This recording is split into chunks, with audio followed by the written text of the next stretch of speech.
اپنے آپ پر ظلم کر چکا ہے، یعنی اللہ کے حضور جب وہ پہنچے گا اور اس حال میں ہوگا کہ اس نے اپنی جان پر ظلم کر لیا تھا، اپنے اللہ سے شرک کا معاملہ کر کے چلا، اللہ کو نام مان کے، اللہ کی نام مان کے چلا۔ اگر اللہ کو مانتا تھا تو پھر اللہ کے ساتھ مختلف شریک بنائے ہوئے تھے، ٹھہرائے ہوئے تھے اور ان کو سفارشی بنا کے چل رہے تھے، اور وہ اس حال میں ظلم کی حالت میں اللہ کے حضور پہنچا تو جب وہ عذاب دیکھیں گے تو عذاب کو سے بچنے کے لیے کیا کریں گے؟ جو کچھ بھی زمین کے اندر ہے لفتدت بھی، وہ چاہیں گے کہ وہ اس کو فدیے میں دے دے اور عذاب سے چھوٹ جائیں۔ وَأَسَرُّ النَّدَامَةَ، اور وہ چھپائے ہوئے ہوں گے ندامت کو، یعنی دل ہی دل میں عذاب کو دیکھ کے پچھتا رہے ہوں گے، اور ہر چیز جو ان کے پاس ہوگی وہ دنیا کے اندر کہیں گے ہم اللہ سے اللہ کو دے دیں کہ ہم اس عذاب سے بچ جائیں، لیکن دنیا میں نہیں دیتے تھے، دنیا میں اندھے بہرے بنے ہوئے تھے، دنیا میں انہوں نے اپنے دلوں کے اوپر قفل لگا لیے تھے، دنیا کے اندر محبت میں ڈوبے ہوئے تھے، اپنے دلوں کے زنگ کو نہیں اتارتے تھے، قرآن کی تلاوت نہیں کرتے تھے، قرآن اپنے دلوں کی سختی کو نرمی میں نہیں بدل رہے تھے، تو وہ اس دن پچھتائیں گے۔ لیکن اس دن اب پچھتاوے کیا ہوا؟ جب چڑیاں چگ گئی کھیت، اب تو کچھ نہیں ہو سکے گا نا، اس دن تو جہنم کو اپنی آنکھوں سے دیکھ لیں گے۔ اللہ تعالیٰ فرماتے ہیں فَبَصَرُكَ الْيَوْمَ حَدِيدٌ فَكَشَفْنَا عَنْكَ غِطَاءَكَ، آج تیرے آنکھوں کے سامنے سے پردہ ہٹ گئے، فَبَصَرُكَ الْيَوْمَ حَدِيدٌ، آج تیری نگاہ تو خوب تیز ہے، تو اپنی آنکھوں سے سب کچھ دیکھ رہے۔ حق الیقین تو تجھے تھا نہیں، اب عین الیقین تجھے آ گیا ہے کہ اپنی آنکھوں سے تو سب کچھ دیکھ رہا ہے۔ وہ جہنم کو اپنی آنکھوں سے دیکھیں گے، جہنمی جہنم کو دیکھیں گے کہ وہ 70,000 باغیں ہوں گی۔ جب جہنم کو کھینچ کے میدان حشر میں لایا جائے گا تو اس کی ہر باغ کو 70,000 فرشتوں نے پکڑ رکھا ہوگا، اور وہ جہنم باقاعدہ غرا رہی ہوگی، پکار رہی ہوگی، بھڑکی جا رہی ہوگی جوش میں، اور نام لے لے کر ایک ایک جہنمی کو پکار رہی ہوگی، اس کو فلاں کو میرے حوالے کرو، فلاں کو میرے حوالے کرو، اور اس کا دل چاہے گا کہ میں دنیا بھر کی چیزیں فدیے میں دے دوں اور اپنی جان کو اس سے خلاصی پالوں اور آزاد ہو جاؤں، لیکن نہیں، وہ تو دنیا میں بھی نہیں دیتے تھے نا۔ ان کا تو دنیا جو جس روش پر دنیا میں ہوگا وہ آخرت میں بھی اسی روش پر اٹھایا جائے گا، لہٰذا دنیا میں بھی تو ان کا ایسا ہی معاملہ تھا کہ وہ ان کو معلوم تھا کہ جہنم کی آگ سے بچو، چاہے کھجور کا ایک ٹکڑا دے کر صحیح، لیکن وہ تو حرص اور بخل کا شکار تھے، وہ تو دنیا کی محبت میں ڈوبے ہوئے تھے نا، وہ تو دنیا بنانے کے چکروں میں ہی تو ساری ان کی کوششیں لگ رہی تھی، ان کی ساری ایفرٹس صرف ہو رہی تھی، لہٰذا دنیا میں وہ دوسروں کو کہاں سے دیکھتے، وہ تو اپنے ہی حرص اور طمع اور لالچ اور بخل کا شکار تھے، لہٰذا انہوں نے تو کوئی صدقات بھی نہیں دیے تھے کہ اللہ کے غضب کو ٹھنڈا کر، اللہ کے غضب کو جو ہے وہ ٹھنڈا کرنے کا باعث ہوتا، وہ تو صدقات ہی نہیں دیتے کہ جہنم کی آگ کو بجھانے کا وہ سبب بنتا ان کے لیے، وہ تو صدقات کیا، وہ تو کوئی کام نہیں کرتے تھے، نماز انہوں نے پڑھی نہیں کہ وہ جنت کی کنجی بنتی اور وہ جنت کے اندر جانے کے حقدار بنتے، نہیں، ان کے پاس تو کچھ ہے ہی نہیں۔ اب پچھتاوے کیا ہوا؟ اب تو وہ دل ہی دل میں پچھتا رہے ہوں گے کہ ہائی میں تو سنی اور انسنی کر دیتا تھا، میں تو بہرا بن گیا تھا، میں تو ہر چیز دیکھنے کے باوجود بھی اندھا بن گیا تھا، میں تو بالکل دنیا کی محبت میں اسی شخص کی طرح ہو گیا تھا کہ اللہ کے نبی نے جس کے لیے بتایا تھا نا، فرمایا تھا آپ صلی اللہ علیہ وسلم نے کہ ابن آدم کا حال تو یہ ہے کہ اس کے پاس 2 وادیاں بھر کے بھی سونا ہو تو وہ تیسری وادی کی تمنا کرے گا، اس نے ابن آدم کا منہ تو قبر کی مٹی ہی بھرے گی، تو وہ میں ایسے ہی قبر کی مٹی بھی نے میرا منہ بھر سکی، الہاکم التکاثر حتی زرتم المقابر کا شکار ہو گیا کہ میں تو ہلاکت میں پڑ گیا، میں تو غفلت میں پڑ گیا، اور میں تو قبروں کو جا پہنچا، آج میں تو مال جمع کر کر کے رکھتا تھا، میں مال کو اللہ کی راہ میں نہیں دیتا تھا، دنیا میں مگن تھا، دنیا میں دوڑ لگایا ہوا تھا، دنیا ہی کو حاصل کرنے کے لیے، کبھی سیلوں میں بھاگتا، کبھی لوٹ سے حاصل کرنے کے لیے، سب کچھ مجھے دنیا کی ساری آوازیں آتی تھی، دنیا کی ساری پہچان بھی تھی، دنیا کی ساری جگہ چوند نظر بھی آتی تھی، لیکن میں نے اپنی آنکھوں کو، اپنی بصارت کو اس آخرت کو حاصل کرنے کے لیے استعمال نہ کیا، اب پچھتاوے سے کچھ نہیں ہوگا۔ اب اللہ تعالیٰ فرماتا ہے وہ دل ہی دل میں چھپائے ہوئے ہوں گے اپنی ندامت کو، لما رأوا العذاب، جب عذاب کو آتے ہوئے دیکھیں گے، وَقُضِیَ بَیْنَهُم بِالْقِسْطِ، اور فیصلہ ان کے درمیان پورے انصاف کے ساتھ چکا دیا جائے گا، وَهُمْ لَا یُظْلَمُونَ، اور ان کے اوپر کوئی ظلم خطرناک کیا جائے گا. اللہم لا تجعلنا منہم، اللہ ہمیں ان لوگوں میں شامل ہونے سے محفوظ فرمائے جو دنیا کے پیچھے دوڑتے ہیں. اللہ ہمیں اپنی محبت عطا فرمائے، اس دنیا سے زہد عطا فرما کے اپنی محبت ہمارے دل میں بھرے اور ہم اللہ ہی کی محبت میں اپنے تمام اعمالوں کو کرنے والے بن جائیں. اللہ خبردار ہو جاؤ، ان للہ ما فی السماوات والارض، بے شک اللہ ہی کے لیے ہے جو آسمانوں میں ہے اور جو زمین میں. تم سمجھتے ہو دنیا حاصل کر کے تم خود ہی بہت اونچے لیول پر پہنچ جاؤ گے. کیا ہوا تھا؟ فرعون نے کتنی بڑی بڑی عمارتیں تعمیر کروائی تھی، کیا ہوا؟ کیا وہ اپنے ساتھ لے کر گیا؟ کتنا مال اسباب سونا چاندی قارون کے پاس تھا، کیا ہوا؟ کیا وہ اپنے ساتھ لے گیا؟ نہیں. اللہ فرماتا ہے للہ ما فی السماوات والارض، اللہ ہی کے لیے جو آسمانوں میں اور جو زمین میں. تم دنیا حاصل کر کے اپنے ساتھ کچھ نہیں لے کے جا سکو گے. ساتھ لے کے تو صرف اور صرف 3 ہی چیزیں جاؤ گے. آپ صلی اللہ علیہ وسلم نے کیا فرمایا تھا؟ انسان جب مر جاتا ہے تو عمل کا سلسلہ منقطع ہو جاتا ہے سوائے 3 اعمال کے جو اس کے ساتھ جاتے ہیں. ایک وہ علم نافع جو وہ کسی کو سکھا گیا، دوسرا وہ مال جو وہ صدقہ جاریہ میں لگا گیا، اور تیسرا وہ نیک اولاد جو اس کے لیے دعائے مغفرت اور استغفار کرتی رہتی ہے. تو بس یہی تو چیزیں جو انسان نے اپنے ساتھ لے کے جانی ہے، باقی ساری دنیا کی ساری چیزیں تو یہی رہ جائیں گی. اسی لیے اللہ نے فرمایا للہ ما فی السماوات والارض، اللہ ہی کے لیے جو آسمانوں میں ہے اور جو زمین میں. اللہ ہمیں یہ پہچان عطا فرمائے، ہمیں یہ عقیدہ نصیب فرمائے، ہمیں ہمارے اندر اس بات کو راسخ کر دے اور ہماری فکروں کے پیمانے درست فرما دے.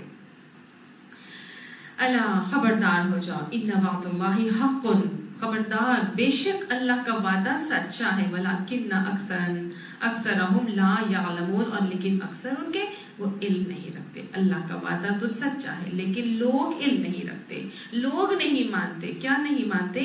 کہ ہوا یحیی و یمیت، کہ وہی زندہ کرتا ہے اور وہی مارتا ہے. وَإِلَيْهِ تُرْجَعُونَ، اور اسی کی طرف تم سب پلٹائے جاؤ گے.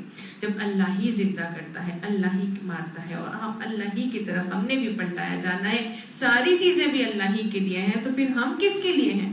ہم بھی اللہ ہی کے لیے نا. اسی لیے اللہ نے فرمایا وَإِلَيْهِ تُرْجَعُونَ، تمہیں بھی اللہ ہی کی طرف پلٹایا جانا ہے. لیکن ہاں جب ہمیں اللہ کی طرف پلٹایا جانا ہے تو پھر ہمیں کیا کرنا چاہیے؟ پھر ہمیں اس حال میں تو جائیں کہ اللہ ہم سے راضی ہو، اس حال میں تو جائیں کہ ہم اللہ کی رضا کے اوپر راضی ہوں گے تو اللہ بھی ہم سے راضی ہوگا. پوچھا نا کسی نے کہ کیسے پتا چلے کہ اللہ ہم سے راضی ہے، تو اللہ سبحانہ تعالیٰ نے اس کا جواب کیا دیا تھا کہ جب میرا بندہ اپنے دل میں جھانک کے دیکھے کہ اگر وہ میرے سے راضی ہے تو میں بھی اس سے راضی ہوں. اور انسان اگر اپنے دل میں جھانک کر دیکھے کہ وہ اللہ سے راضی نہیں بلکہ ناراض ہے تو پھر اللہ بھی اس سے ناراض ہے. اللہ ہمیں اپنے آپ سے راضی کر لے، اور جب ہم آپ سے ملے تو اس حال میں ہو کہ آپ بھی ہم سے راضی ہوں اور پھر ہم اپنے انجام سے بھی خوش ہو جائیں.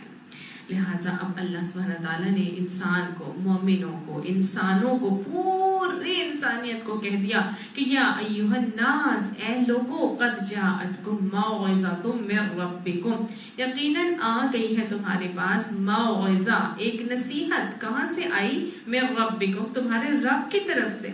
یعنی لوگوں، پوری انسانیت کو مخاطب کر کے اللہ تعالیٰ نے کہہ دیا کہ تمہارے پاس ایک واز آ چکا ہے تمہارے رب کی طرف سے. وہ جو تمہارا رب ہے، تمہاری ربوبیت کرتا ہے، تمہارا کیئر ٹیکر ہے، تمہارا پالن ہار ہے، تمہارے لیے ساری ضروریات زندگی فراہم کرنے والا ہے، تمہیں سب کچھ دنیا میں دینے والا ہے، نعمتوں سے مالا مال کرنے والا ہے. وہ جب تمہیں دنیا میں اتنی ساری چیزیں دیتا ہے تو تمہارے لیے بھلا کوئی برا فیصلہ کر سکتا ہے؟ اللہ فرماتا ہے ایک موعظہ دے دی ہے تمہیں. موعظہ کیا ہوتی ہے؟ موعظہ کا روٹ ورڈ ہے واو، عین اور زوئیں. واز سے نکلا ہے. واز کہتے ہیں بہت ہی محبت اور خیر خواہی سے اور بڑے خلوص کے ساتھ کسی کو بھلائی کا مشورہ دینا، یعنی کہ بڑی محبت اور خیر خواہی سے دیا ہوا جو مشورہ ہوتا ہے اس کو واز کہا جاتا ہے. تو اللہ سبحانہ تعالیٰ جو ہمارا رب ہے، جو ہمیں 70 ماؤں سے زیادہ پیار کرتا ہے، اس سے زیادہ بھلا ہمیں بہترین مشورہ کوئی اور دے سکتا ہے؟ اسی لیے اللہ نے کہا ایک موعظہ تمہیں دے دی ہے، ایک نصیحت تمہیں دے دی ہے، اور عام کسی کی طرف سے نہیں آئی ہے، یہ تمہارے رب نے دی ہے جو تمہاری ساری ضروریات کو پورا کر رہا ہے۔ بھلا وہ تمہاری آخرت کے خسارے کے لیے کوئی ایسا عمل نہیں کرے گا کہ تم آخرت کے خسارے سے بچ جاؤ؟ اس لیے تمہیں بہت ہی بھلائی سے، تمہاری دنیا کی بھی بھلائی، آخرت کی بھلائی کے لیے بھی ایک بہت ہی خیر خواہی سے ایک مشورہ دینے والی ایک چیز اس نے تمہیں بھیج دی ہے۔ یہ صرف موعظہ نہیں ہے بلکہ وشفاء لما فی الصدور بھی ہے، تمہارے دلوں کے امراض کے لیے شفا بھی ہے۔ کس چیز کی بات کی جا رہی ہے؟ قرآن پاک کی بات کی جا رہی ہے کہ قرآن پاک اللہ کی طرف سے ایک موعظہ، ایک نصیحت ہے، اور ہمارے دلوں کے امراض کی شفا بھی ہے۔ اور کیا ہے؟ وہدن، اور ایک ہدایت نامہ ہے اللہ کی طرف سے، وہ رحمتن، اور اللہ کی طرف سے ایک رحمت کی عکاسی ہے۔ کس کے لیے ہوگی؟ ہر ایک کے لیے نہیں ہے، ساری انسانیت کو مخاطب کر کے کہا ہے۔ ایک چیز جو ان صفات سے متصف ہے، جو واضح ہے، محبت اور خیر خواہی کا مشوروں سے بھری ہوئی کتاب ہے، اور تمہارے دلوں کے امراض کی شفا بھی ہے، تمہیں ہدایت بھی دے گی، اور ایک رحمت کی عکاس ہے اللہ سبحانہ تعالیٰ کی طرف سے۔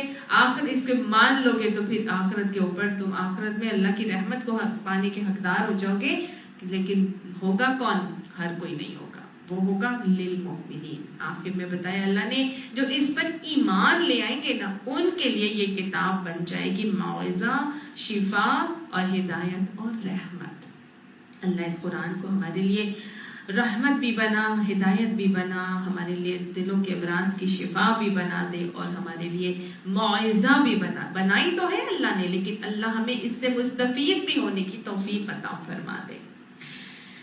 اب آپ یہاں پہ جو اللہ سبحانہ تعالیٰ نے بتایا کہ یہ تمہارے لیے ایک شفا کا نسخہ ہے، اللہ کی طرف سے نصیحت بھرا پیغام آیا ہے، ایک شفا کا نسخہ ہے۔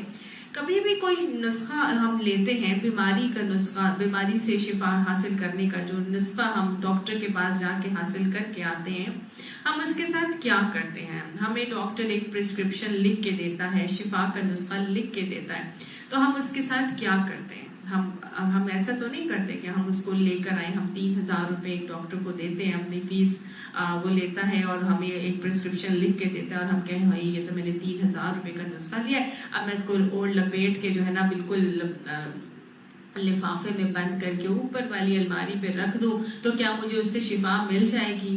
کبھی بھی نہیں ملے گی نا۔ اس نسخے سے مجھے شفا کبھی مل ہی نہیں سکتی اگر میں اس کو الماری پہ اوپر رکھ دوں اور بند کر کے رکھ دوں، اور صبح شام اس کو نکالوں اور چوم لوں، اور چوم کے آنکھوں سے لگاؤں اور سینے سے لگاؤں اور اس کو میں رکھ دوں کہ بس اسی سے مجھے شفا ہو جائے گی۔ کبھی شفا ہو سکتی ہے؟ ایسے نہیں ہو سکتی۔ ہمارا بالکل یہی حال ہے۔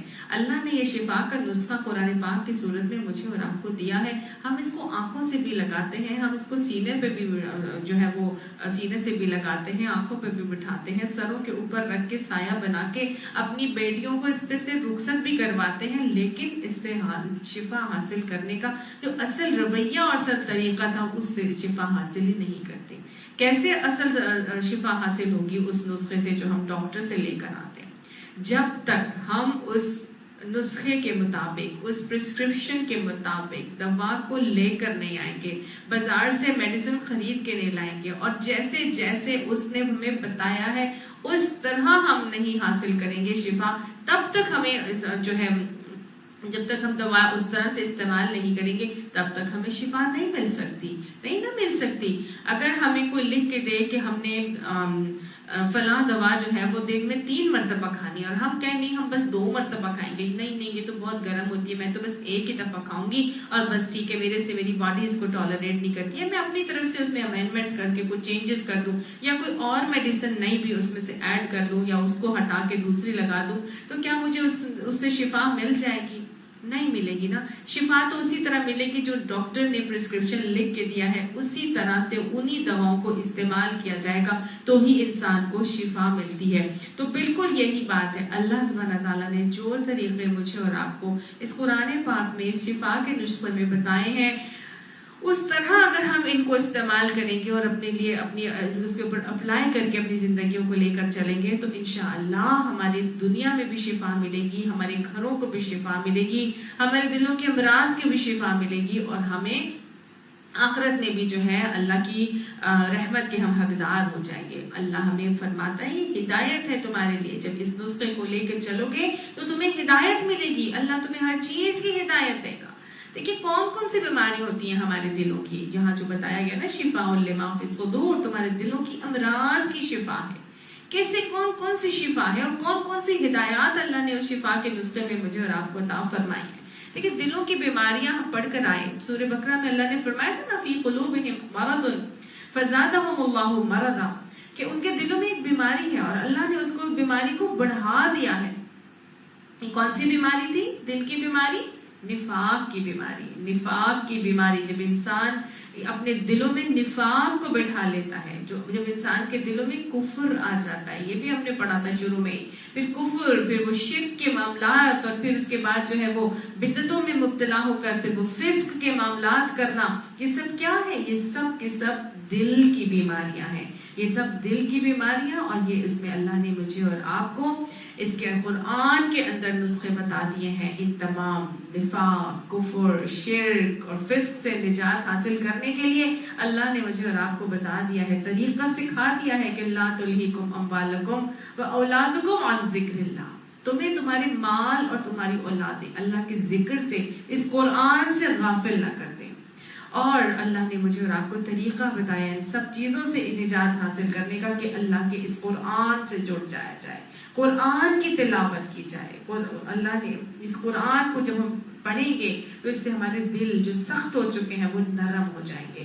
دلوں کی سختی کو دور کرنے کے لیے اس قرآن سے جڑنے کا نسخہ نبی صلی اللہ علیہ وسلم نے طریقہ بتایا۔ تو ایک تو یہ طریقہ ہمیں پتہ چل رہا ہے ان بیماریوں سے نکلنے کا۔ دوسرا جو ہمارے اندر بیٹھ چکا ہے، اللہ نے ہمیں بتایا تھا نا، اللہ تعالیٰ ہمیں ہمارے دلوں کی اور کون سی بیماریوں کا تذکرہ کرتے ہیں، قرآن پاک میں ہی آتا ہے۔ جب ہم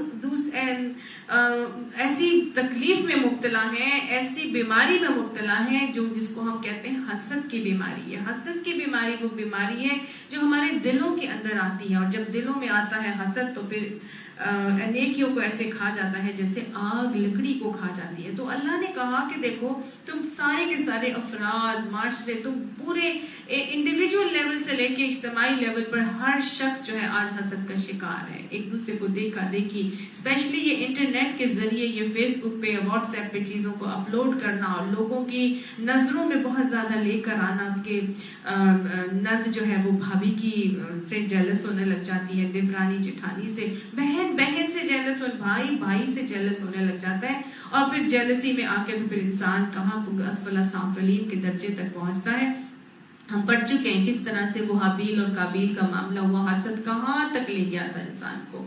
پھر اللہ نے طریقہ بتا دیا تھا، فاعفوا واصفحوا حتی یأتی اللہ بامرہ، ان کو معاف کر دو، اگنور کر دو، درگزر کر دو، جانے دو، جو کوئی حسد میں آ کے تمہارے ساتھ کچھ کرتا ہے اگنور کرو، اوور لک کر دو، جہاں یہاں تک کہ اللہ کا حکم نہ آ جائے، اللہ اپنا فیصلہ نہ نافذ کر دے۔ اللہ ہمیں حسد سے نکلنے کا طریقہ بتاتا ہے، اللہ حسد سے آزاد کر کے اپنے اندر سے اثار اور قربانی کی طرف لے کر آتا ہے۔ تم مت چلو، تم مت جو ہے وہ کڑو لوگوں کی نعمتوں کو دیکھ کے، بلکہ تم اپنی نعمتوں کو اللہ کی راہ میں لگاؤ، اپنے آپ کی آخرت بنانے کی فکر کرو۔ اور اللہ ہمیں قرآن ہمارا سکھاتا ہے، انفاق فی سبیل اللہ کا رویہ اور طریقہ سکھاتا ہے۔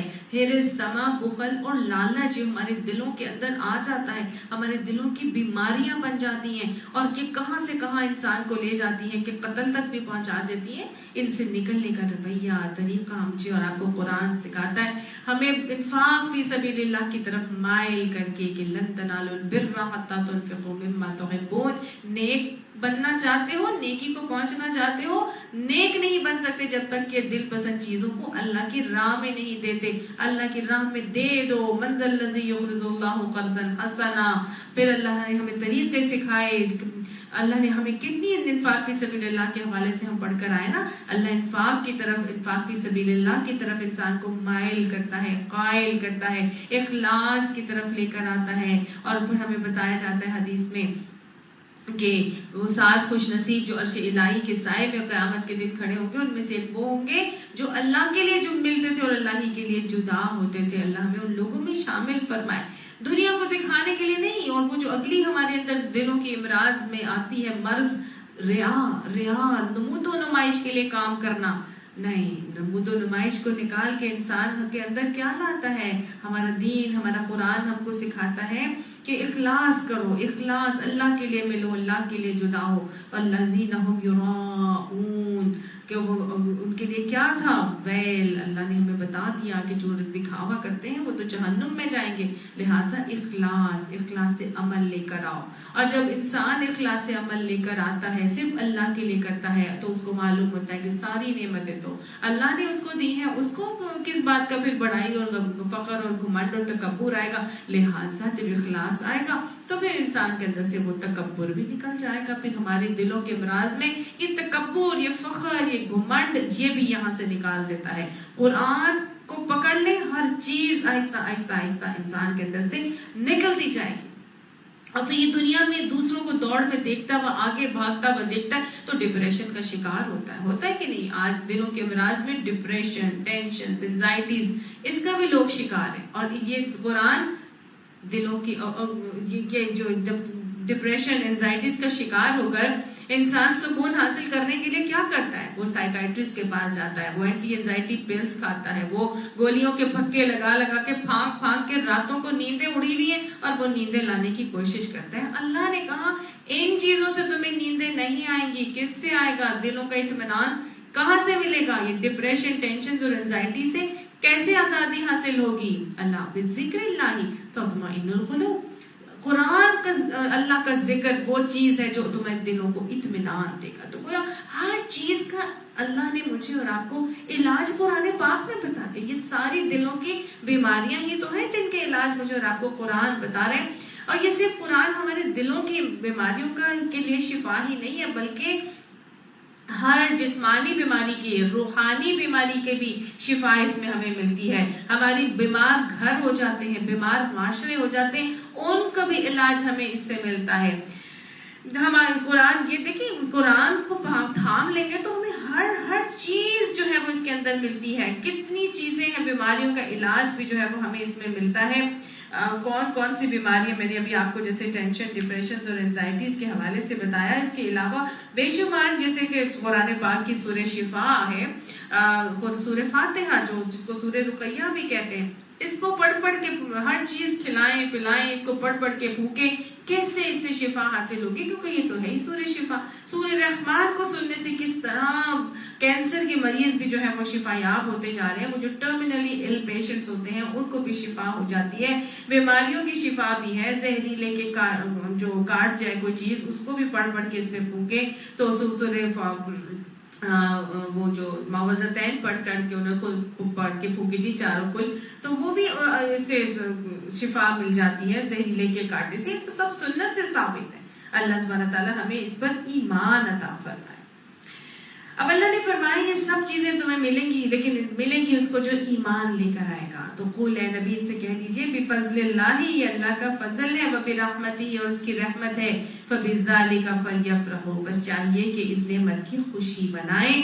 ہوا خیر مما یجمعون، یہ وہ بہترین چیز ہے جس کو وہ جمع کرتے ہیں. بہترین چیز جو جمع کرنے کی ہے وہ کیا ہے؟ قرآن پاک اللہ نے بتائی بہترین چیز ہے جو وہ جمع کرتے ہیں. اس کو چاہیے لوگوں کو کہ وہ اس نعمت کی قدردانی کی، فلیفرحوا، چاہیے کہ خوشی منائیں. آج دنیا کی دوڑ میں سب بھاگ رہے ہیں، جمع کر رہے ہیں، چیزیں جمع کر رہے ہیں، کوئی جائیدادیں بنا رہے ہیں، کوئی اکاؤنٹس جو ہے بڑھاتا جا رہا ہے، سوئس اکاؤنٹس کھولے ہوئے ہیں، کوئی فلیٹس خریدے جا رہے ہیں، کوئی جو ہے وہ کرنسی جمع کرتا ہے، کوئی سونا چاندی جمع کرنے کا شوقین ہے، کوئی ہیرے جواہرات ہیروں کو جمع کرنے کا شوقین ہوتا ہے. کوئی ہے کہ جو جوڑے جمع کرنے کا شوق ہے، کسی کو جوتے جمع کرنے کا شوق، کوئی پرسز جمع کرتا ہے، کوئی گھڑیاں جمع کرنے کا شوق ہے کہ نہیں، کسی کو موبائل جمع کرنے کا شوق، کسی کو پرفیوم جمع کرنے کا شوق. کتنے شوق ہے جو دنیا میں آج لوگوں نے پال رکھے. کوئی گاڑیاں جمع کرنے کا شوقین ہے، کسی کو فارم ہاؤس سے بڑا لینے کا شوق ہے کہ نہیں. اللہ سبحانہ تعالیٰ نے کہا جتنی چیزیں تم جو دنیا میں جمع کر رہے ہو ان سب سے بہترین چیز جو جمع کرنے کی ہے وہ کیا ہے؟ یہ قرآن پاک. یہ قرآن جو تمہیں دے دیا گیا ہے یہ وہ چیز ہے جو جمع کرنے کے لائق ہے. جو جمع کرنا ہے تو اس کو جمع کرو. اللہ سبحانہ تعالیٰ تو ہمیں قرآن کا عالم بھی بنا، قرآن کا عامل بھی بنا. اللہ سبحانہ تعالیٰ یہ جو شوق تو نے ہمیں قرآن پاک کو تھامنے کا، اس کو پڑھنے کا، اس پر عمل کرنے کا اور اس کو اپنی زندگی میں اپنا دوست بنا کے چلنے کا تو نے عطا فرمایا ہے. وما توفیق الا باللہ. اس پہ ہمارا کوئی کمال نہیں، اس پہ صرف تیرا کمال ہے. اللہ تو یہ کمال، تو یہ شوق، تو یہ تڑپ، یہ لگن، یہ محبت سب کو عطا فرما. اللہ سبحانہ تعالیٰ تو فرماتا ہے، قرآن پاک سے پتہ چلتا ہے، اللہ نے فرمایا کرامن بررا، اس کو لکھنے والے ہاتھ کیا بن جاتے ہیں؟ بہترین، معزز، مکرم ہاتھ. قرآن سے ایسوسیٹڈ ہر چیز بہترین ہو جاتی ہے. صرف قرآن ہی بہترین نہیں ہے بلکہ قرآن سے ایسوسیٹڈ ہر چیز بہترین ہو جاتی ہے. لکھنے والے ہاتھ بہترین، معزز، مکرم، کرام بررہ بن جاتے ہیں. وہ شہر جس میں یہ قرآن نازل کیا گیا اس شہر کو ام القری بنا دیا گیا تھا. وہ رات جس میں یہ قرآن آیا وہ رات کیا بن گئی؟ لیلۃ القدر، بہترین رات بن گئی. خیر من الف شہر، 1000 مہینوں سے بہتر رات بن گئی. وہ مہینہ جس میں یہ قرآن آیا شہر رمضان الذی انزل فیہ القرآن، وہ بہترین مہینہ بن گیا. اور وہ نبی جن کے اوپر یہ آیا قرآن پاک، وہ نبی کیا بن گئے؟ وہ نبی رحمت للعالمین، خاتم النبیین بن گئے. وہ نبی حبیب خدا بن گئے. وہ امت جس کے اوپر یہ قرآن آیا وہ خیر امت بن گئی. بن گئی کہ نہیں بن گئی؟ وہ صحابہ کرام جن کے جو اس نبی صلی اللہ علیہ وسلم کے ساتھی تھے، جو لے کر چلے، اللہ نے ان کی تعریف قرآن پاک میں فرما دی کہ وہ بہترین ہیں. آپ صلی اللہ علیہ وسلم نے ان کو بہترین فرمایا اور مجھے اور آپ کو بھی اللہ نے یہ فرما دیا، اللہ کے نبی نے بتا دیا کہ خیرکم من تعلم القرآن وعلمہ. اب تم میں بہترین وہ ہوں گے جو اس قرآن کو پڑھیں گے اور اس کو پڑھائیں گے. اللہ ہمیں ان لوگوں میں شامل فرما دے. یہ قرآن جس کے پاس آتا ہے اس کو درجات کی بلندیاں ضرور عطا فرماتا ہے. اتنی بہترین چیز کہ صرف دنیا میں نہیں بلکہ قیامت میں بھی یہ ہمارے لیے بہترین معاملات کرنے والی ہوگی. قبر میں تو ساتھی بنا کے بیٹھا دیا جائے گا اور ان کے نکیر کے سوالات میں آسانی کا معاملہ ہوگا. قبر کی تنہائیوں کو دور کرنے والا ہوگا، قبر کے عذاب سے بچانے والا ہوگا. قرآن وہ شافی ہے جس کی سفارش قیامت کے دن رد نہیں کی جائے گی. یہ قرآن ہی القرآن حجت لک او علیک، یا کسی کے حق میں حجت بنے گا، کسی کے خلاف حجت بنے گا. اللہ اس کو ہمارے حق میں حجت بنا دینا. آپ نے فرمایا تھا قیامت کے دن قرآن سے بڑھ کر اور کوئی شافی نہیں ہوگا. اور جس شخص کے پاس آ جاتا ہے اس کے والدین کے ساتھ کیا رویہ کیا جاتا ہے، اس کے والدین کو کیسا بنا دیا جاتا ہے، کیونکہ اس شخص کی فضیلت ایسی بن جاتی ہے نا کہ اللہ کے نبی نے فرمایا تھا ایک عالم کی فضیلت عابد پر ایسی ہے جیسی ستاروں کے چاند کی ستاروں کے اوپر. یعنی کہ عالم ایک چاند ہے، چودھری کا چاند کے ستاروں کے اوپر کتنی بڑی فضیلت ہے نا، بالکل ایسی ہی ایک عالم کی ایک عابد کے اوپر فضیلت ہے. عابد سے کئی گنا بہترین ہے وہ شخص جو اس قرآن کا عالم بنتا ہے. ہم اپنی عبادات کے زور پر سمجھتے ہیں کہ ہم قیامت میں چلے جائیں گے، ہم جنت میں چلے جائیں گے قیامت میں. نہیں، ہماری عبادات کیسی جس کے اندر نہ اخلاص، نہ ہی اس کے اندر وہ کنسنٹریشن. کوئی نماز بھی تو ایسی نہیں جس کے اندر ہمیں دنیا کا خیال نہ آتا ہو. اللہ ہمیں معاف فرمائے، اللہم عاصبنا حسابا یسیرا، لیکن یہ اللہ کی رحمت ہے، اور اللہ کی رحمت کن کو ملے گی؟ ان کو ملے گی جو اس قرآن سے ایسوسیٹڈ ہوں گے، جو اس قرآن کو اپنے لیے شفا بنا کے چلنے والے ہوں گے، جو قرآن کو اپنے لیے نصیحت حاصل کرنے کا ذریعہ بنا کے چلنے والے ہوں گے، اس سے ہدایت لے کے چلنے والے ہوں گے، تو وہی اللہ کی رحمت کے حقدار ہوں گے۔ اللہ ہمیں ان میں شامل فرما دینا۔ اب اللہ سبحانہ تعالیٰ نے یہاں پر جو بتایا کہ یہ بہترین چیز ہے جو جمع کرنے کے لائق ہے۔ ابھی میں آپ کو یہ بتا رہی تھی کہ یہ جو والدین ہے، جب یہ جو انسان جو اس پر عمل کرنے والا ہوگا، یہ صرف اس کا تو فضیلت کا معاملہ بہترین ہوگا ہی ہوگا، اس کے والدین کے ساتھ کیا معاملہ ہوگا تو اس سے اندازہ لگائیے کہ پھر اس کا عامل قرآن کا کیا جو ریوارڈ اللہ تعالیٰ قیامت کے دن دیں گے۔ حضور نے فرمایا کہ وہ والدین جس کی اولاد نے قرآن کا علم حاصل کر کے اس پر عمل کیا ہوگا، ان کو قیامت کے دن ایک تاج پہنایا جائے گا۔ والدین کو ایک تاج پہنایا جائے گا جس کی روشنی سورج سے زیادہ ہوگی۔ تو اگر ایسا تاج اس کے والدین کو پہنایا جا رہا ہے تو پھر صاحب قرآن کا کیا حال ہوگا؟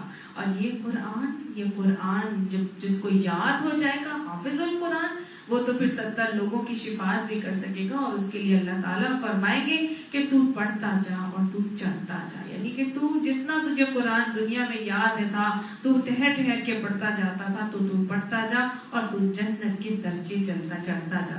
100 درجے ہیں جنت کے، اور جہاں پر اس بھولے گا یا ختم ہوگا وہاں تک اس کا ٹھکانہ ہوگا۔ جہاں پر اس ختم کرے گا اپنی تلاوت، اللہ سبحانہ تعالیٰ کہے گا بس یہی تیرا ٹھکانہ ہے۔ اللہ ہمیں قرآن کا حافظ بھی بنا دے۔ قل، اے نبی ان سے کہہ دیجئے، ارائیتم ما انزل اللہ لکم من رزق، کہ تبھی تم لوگ یہ سوچا ہے کہ جو رزق اللہ نے تمہارے لیے اتارا تھا، فجعلتم منہ حراما وحلالا، اور اس میں سے تم نے کس کو خود ہی حلال بنا لیا اور کسی کو خود ہی حرام ٹھہرا لیا۔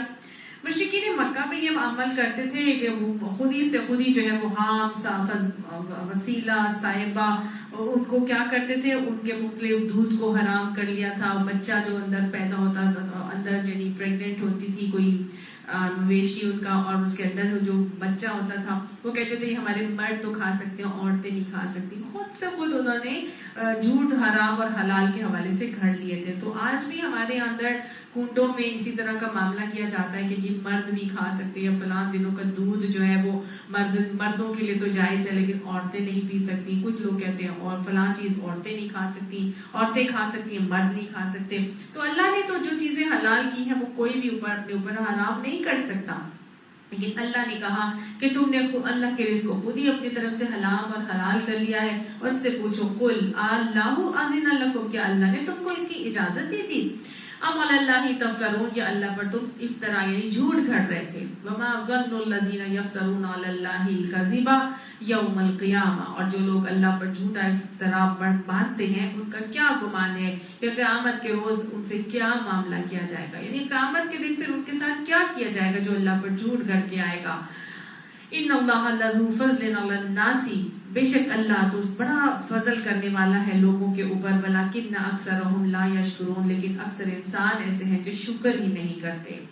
وما تکون فی شأن، اور جو تم ہوتے ہو بیچ کسی حال میں، یعنی اب نبی صلی اللہ علیہ وآلہ وسلم کو اب تسلی دی جا رہی ہے۔ پچھلے 6 رکوعات میں عقیدہ مختلف عقائد کو راسخ کیا اور مختلف تفاصیل، ان کے تذکرے سب کچھ کیا، مستقبل کا رویہ بھی بتایا گیا، انجام بھی دکھایا گیا، سب کچھ اللہ نے وہاں پر بتایا۔ اب اثرات اگر مرتب نہیں ہو رہے، مشرکین مان کر نہیں دے رہے، قرآن پڑھانے والے بتائے جا رہے ہیں لیکن نہ ماننے والے ضد و ڈٹائی سے جمے ہوئے ہیں، اڑے ہوئے ہیں، نہیں مان کر دے رہے، تو اللہ سبحانہ تعالیٰ نے اب آگے تسلی دی اور اللہ نے آگے تشفی دے دی اور بتا دیا کہ اے نبی صلی اللہ علیہ وآلہ وسلم، ہر داعی قرآن کو بھی اللہ تعالیٰ کے ان آیات کے اندر تسلی دی گئی ہے، تشفی دی گئی ہے کہ اگر اثرات مرتب نہیں ہو رہے تو فکر نہ کرو، بد دل نہ ہو، غمگین نہ ہو، کم ہمت مت ہو، بے صبر مت ہو جاؤ،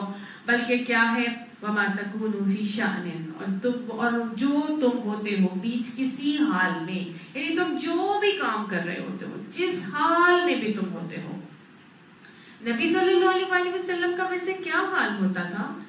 آپ صلی اللہ علیہ وسلم کا تو حال یہ ہوتا تھا کہ جس کو میں قرآن میں آتا ہے لعلک باخع نفسک، آپ اپنی جان کو ہلاک ہی کر دیں گے. اتنی تکلیف ہوتی تھی آپ صلی اللہ علیہ وسلم کو، شدت سے اس کا ملال ہوتا تھا کہ لوگ مان کیوں نہیں رہے. قرآن میں 12 ہم آگے پڑھیں گے، اللہ نے کہا کہ آپ تو اس غم میں اپنی جان ہی ہلاک کر دیں گے کہ یہ لوگ ایمان نہیں لے کر آ رہے. کیا ہمارا ایسا رویہ ہوتا ہے؟ کیا ہم اس طرح اپنے اندر یہ فیلنگ پاتے ہیں کہ لوگ مان کیوں نہیں رہے، لوگ کیوں نہیں دین حق کو اپنا رہے، کیوں نہیں مان کے چل رہے؟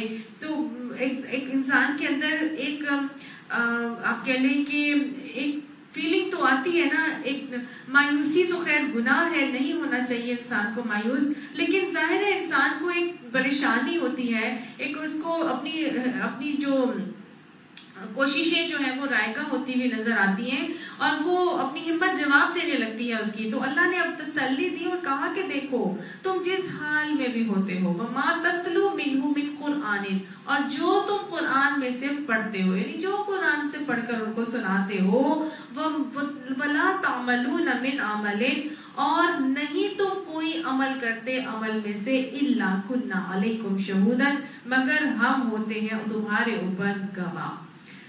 استفیضون فیہ، جب تم اس کے اندر دوڑ دھوپ کر رہے ہوتے ہو، یعنی جو بھی تم کچھ کر رہے ہوتے ہو، تم جو سناتے ہو، جو عمل کر رہے ہوتے ہو، جس حال میں بھی تم ہوتے ہو، جس کیفیت میں تم مبتلا ہوتے ہو، ہم تمہاری ہر چیز کو دیکھ رہے ہوتے ہیں.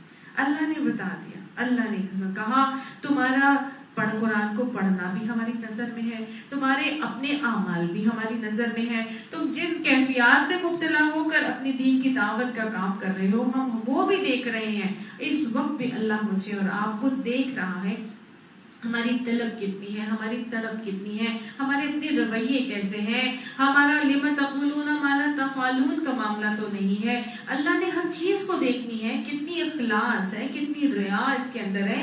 اللہ فرماتا ہے نہ صرف دیکھ رہا ہوتا ہوں، سن رہا ہوتا ہوں، بلکہ اس پہ گواہ ہوتا ہوں، ہر چیز کو میں لکھوا بھی رہا ہوتا ہوں. اللہ ہر چیز کو لکھوا بھی رہے ہوتے ہیں، ہر چیز اللہ کی نگاہ میں ہے. اللہ نے فرمایا وَمَا يَعْزُبُ عَنْ رَبِّكَ، اور نہیں ہے وہ غائب تیرے رب سے، مِن مِثْقَالَ ذَرَّةٍ، رائی کے دانے کے برابر بھی، فی الارض زمین میں سے، ولا فی السماء، اور نہ ہی آسمان میں، ولا اصغر من ذلک، اور نہ ہی چھوٹا اس سے، ولا اکبر، اور نہ ہی کچھ بڑا، الا فی کتاب مبین، مگر ایک کتاب میں، کھلی کتاب میں درج نہ ہو. مطلب ہر چیز ذرہ برابر بھی، چاہے آسمان میں ہو چاہے زمین میں ہو، چھوٹی ہو یا بڑی ہو، اللہ تو جو تیرا رب ہے اس کی نظر سے پوشیدہ نہیں ہے، اور ایک صاف دفتر میں درج ہے. اللہ نے ہر چیز لکھوا بھی لی ہے، ہر چیز، چھوٹی سے چھوٹی سی، بڑی سے بڑی بھی اللہ نے لکھوا لی ہے. اب جب ہم ہر چیز کر رہے ہیں، اللہ کی نگاہ میں بھی ہے، جو بول رہے ہیں اللہ کی نگاہ میں بھی ہے، اللہ کی سنوائی میں بھی ہے، اللہ نے اس کو لکھوا بھی لیا ہے، ہر چیز، چاہے چھوٹے سے چھوٹا عمل بھی ہے. تو پھر ہمیں کرنا کیا چاہیے؟ ہمیں دنیا کی دوڑ میں بھاگنا چاہیے یا اللہ ہی کی طرف آ جانا چاہیے؟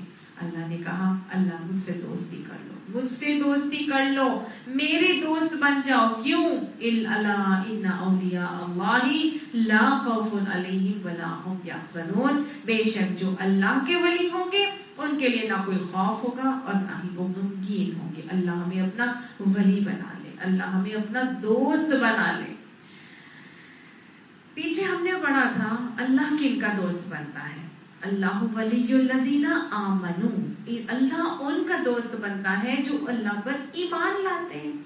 یہاں اللہ نے بتایا الا ان اولیاء اللہ، اللہ کے ولی وہ ہوتے ہیں جن کے لیے اللہ نے اب آگے رویہ اور طریقہ بتایا کہ الذین آمنوا وکانوا یتقون، جو ایمان لاتے ہیں اور ایمان لانے کے بعد رویہ کیا اپناتے ہیں؟ بچ بچ کے چلتے ہیں، متقی بن کے، ایک ایک قدم پھونک پھونک کر اٹھاتے ہیں ان کو معلوم ہوتا ہے کہ اللہ انہیں دیکھ رہا ہے. خوف اور امید کے درمیان اپنے اعمال کر رہے ہوتے ہیں, اعمال صالحہ کے اوپر جھک جاتے ہیں. تو گویا یہاں دوسرا رویہ بتایا جا رہا ہے, اللہ کو اپنا ولی اور دوست بنانے کے لیے وہ کیا کر رہے ہیں, ایمان لانے کے بعد تقویٰ کی روش اختیار کر کے چل رہے ہیں. تو جب ایسا معاملہ کوئی بچ کے خوف زدہ ہو کر اللہ سے خوف کے ساتھ زندگی گزارے گا, تو ایسے ہی لوگ وہ ہوں گے کہ جن کے لیے اس حدیث میں اللہ کے نبی نے فرما دیا تھا کہ اللہ سبحانہ تعالیٰ قیامت 2 خوف اور 2 بے خوفیاں جمع نہیں کرتا. جو دنیا میں خوف زدہ رہ کر زندگی گزارے گا وہ قیامت کے دن بے خوف کر دیا جائے گا, اور جو دنیا میں بے خوف زندگی گزارے گا اللہ سبحانہ تعالیٰ قیامت کے دن اس کو خوف زدہ کر دیں گے. تو جب دنیا میں خوف زدہ رہ کے اللہ سے ڈر کر بچ کر گناہوں سے بچ کر اللہ کی ناراضگی سے بچ کر زندگی گزاریں گے, اس خوف کے ساتھ زندگی گزاریں گے, تو یہی وہ لوگ ہیں جن کے لیے اللہ نے وعدہ کر دیا لا خوف علیہم ولا هم یحزنون, ان کے لیے قیامت کے دن کوئی خوف نہیں ہوگا اور نہ ہی وہ غمگین ہوں گے. اللہ یہ وعدہ ہمارے حق میں بھی پورا فرما دے. اللہ ہمیں ایمان لانے کے بعد اعمال صالحہ کی توفیق نصیب فرما. اللہ اپنی محبت عطا فرما. اللہم انا نسألک حبک وحب من یحبک والعمل الذی یبلغنی حبک. اللہ جو عمل کرتے ہیں ان پر ثابت قدمی بھی عطا فرما. اللہ اپنی ولایت ہمیں نصیب فرما دے. یہ وہ لوگ ہیں جن کو اللہ نے فرمایا قیامت کے دن ان کو کوئی خوف نہیں ہوگا, نہ غمگین ہوں گے. کیوں غمگین نہیں ہوں گے؟ کیونکہ لہم البشریٰ فی الحیات الدنیا, ان کے لیے تو دنیا میں بھی اللہ نے بشارتیں خوشخبریاں رکھ دی ہیں, وفی الآخرہ, اور آخرت میں بھی ان کے لیے جنت کی خوشخبریاں ہی خوشخبریاں ہیں. ایمان لانے والے جب ثابت قدمی سے جم جاتے ہیں تو پھر دنیا میں بھی اللہ کی طرف سے ان کو خوشخبریاں دی گئی ہیں. یہ نہ سمجھے کہ دنیا میں خوشخبری نہیں ہوگی. سب سے پہلے تو سکینے نازل ہو جاتے ہیں ان کے دلوں میں, پھر خود ان کے لیے ان الذین قالوا ربنا اللہ ثم استقاموا تتنزل علیہم الملائکہ, وہ جو کہتے ہیں کہ ہمارا رب اللہ ہے اور اس پہ جم جاتے ہیں تو اللہ ان کے اوپر فرشتے نازل کرتے ہیں, اور پھر وہ کیا کہتے ہیں, لا تخافوا ولا تحزنوا ابشروا بالجنہ التی کنتم توعدون. وہ کہتے ہیں تمہارے لیے نہ غم کرو نہ خوف کرو, سکینے نازل کر دیتے ہیں اور کہتے ہیں تمہیں جنت کی بشارت ہے اور تم جو وہ جنت جس کا تم سے وعدہ کیا گیا ہے. تو دنیا میں بھی ایسے لوگوں کو سکینے نازل ہو جاتے ہیں, وہ جو ولی اللہ بن جاتے ہیں, وہ جو نیکی پہ قائم ہو جاتے ہیں, ثابت قدمی سے جم جاتے ہیں, ڈٹ جاتے ہیں اور اللہ کو ناراض نہیں کرنا چاہتے کسی بھی حال میں. اللہ سبحانہ تعالیٰ ان کو دنیا میں بھی بشارتیں دے دیتا ہے اور دنیا میں بھی ان کو سکینے نازل ہوتے ہیں اور سکون سے وہ رہتے ہیں, اور آخرت میں بھی ان کے لیے ہی بہترین معاملات ہوں گے. اللہ نے فرمایا لا تبدیل لکلمات اللہ, اللہ کی باتوں کو کوئی بدل نہیں سکتا. لا ذالک هو الفوز العظیم, اور یہ عظیم الشان کامیابی ہے. اللہ سبحانہ تعالیٰ یہ عظیم الشان کامیابیاں ہمیں بھی عطا فرما. ولا يحزنک قولهم, اور آپ کو ان کی باتیں تکلیف نہ دیں, رنجیدہ نہ کریں. یعنی کہ جو کہتا ہے کہنے دو, جو آپ کو برا بھلا کہتا ہے ان کو کہنے دو. یاد رکھیے گا یہ بات کہ یہ اللہ کا قانون ہے کہ جو ذلیل کرتا ہے نا وہ خود بھی ذلیل ہو کے رہتا ہے. قرآن میں اللہ نے ہمیں بتا دیا ہے کس طرح سے مشرکین مکہ نبی اکرم صلی اللہ علیہ وسلم کو ہر طرح سے ذلیل کرنے کا معاملہ کرتے تھے. کتنے اعتراضات تھے نا جو انہوں نے نبی صلی اللہ علیہ وسلم کے اوپر لگائے تھے, ساحر, مجنون, شاعر, کہاں, دیوانہ, پتہ نہیں کیا کیا, بہت ساری چیزیں. لیکن ہوا کیا, آخرکار وہ خود ہی مغلوب ہوئے, اور فتح مکہ پہ ان کا حال کیا ہوا اب ہم انشاءاللہ اس کو پڑھیں گے. سب کے سب جو ہے وہ شرمندہ ہو کے اسلام قبول کرتے ہیں. پھر حضرت یوسف علیہ السلام کو کتنا ذلیل کرنے کی کوشش کی گئی, انشاءاللہ سورہ یوسف میں بھی پڑھیں گے. اور اتنا زیادہ ان کے بھائیوں کو نے حضرت یوسف علیہ السلام کو ذلیل کرنے کی کوشش کی. زلیخا نے حضرت یوسف علیہ السلام کو ذلیل کرنے کی کوشش کی, حتیٰ کہ جہاں جیل تک میں بھجوا دیا, قید خانے میں بھجوا دیا. لیکن حق پہ قائم رہے, حق پہ جمے رہے, ڈٹے رہے. کوئی کام حق کے خلاف حضرت یوسف علیہ السلام نے نہیں کیا, تو پھر کیا ہوتا ہے, وہ خود ہی مغلوب ہو جاتے ہیں. بھائی بھی آتے ہیں اور مغلوب ہو کے آتے ہیں, اور زلیخا بھی اپنے قصور کا اعتراف کر لیتی ہے. تو اللہ نے فرمایا تمہیں ان کی باتیں تکلیف نہ دیں. ان العزت للہ جمیعا, بے شک اللہ ہی کے لیے ہے ساری کی ساری عزت. کیوں؟